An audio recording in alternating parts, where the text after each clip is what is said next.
عبداللہ ابن زید ابن عبد ربی کو کہا کہ بلال کو کہے نا کہ وہ اذان دے، آپ ساتھ کھڑے ہو جائیں، کلمات تلقین کریں، اور پھر بلال کو کہا ضع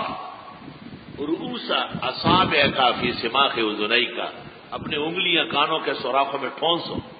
آج کل مؤذن ایسا کرتے ہیں ہاتھوں پہ، بھائی توبہ صحیح موقع پہ کر لو، یہ توبے کی گھڑی نہیں ہے، اپنے جرائم سے توبہ کسی اور موقع پہ کر لو۔ کوئی ویسے کھڑا ہو جاتا ہے مصری ظالم مدل نہیں، ضع اصبعیک فی سماخ اذنیک ومد بها صوتک، فرمایا کہ انگلیاں کانوں میں ٹھونسو، جب آدمی خود نہیں سنتا تو وہ چیختا بہت ہے، بہرا آدمی آہستہ بات کرنا نہیں جانتا، جی اچھا جی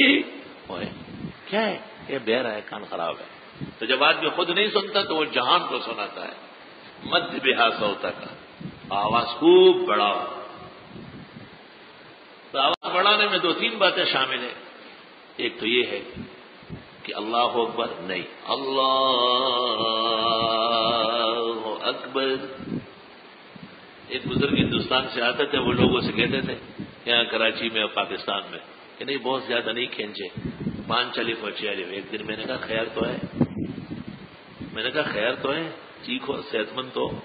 میں نے کہا جس قدر پھیلا سکتے ہیں یہاں تک کہ سمندر کی مچھلیاں سن لیں۔ تو مجھے کہا کہ پھر ایسے کیوں نہیں پڑھتے اشہد ان محمد؟ میں نے کہا یہ تو تغییر الکلمہ حرام قطعی ہے، جس کلمے کا کھینچنے سے ہیئت ختم ہوتی ہے اس کا کھینچنا حرام ناجائز ہے، تو لبا غور سے سن لے، لیکن جس کلمے کی ہیئت قضائیہ محفوظ ہے مدھ بہا صوتک کا جتنا کھینچ سکتے ہیں کوئی حرج نہیں ہوگا۔ اہل سنت اذان اور پیغمبر کو پسندیدہ عمل۔ بعض لوگ اذان میں تجوید کی بھی کوشش کرتے ہیں، تو اس کے حسن کا انکار نہیں، لیکن یہ ضرورت نہیں ہے، ضرورت تجوید للقرآن ہے، لا للعربیہ ہے، ورنہ پھر بخاری شریف بھی اور ترمذی شریف بھی تجوید سے پڑھنے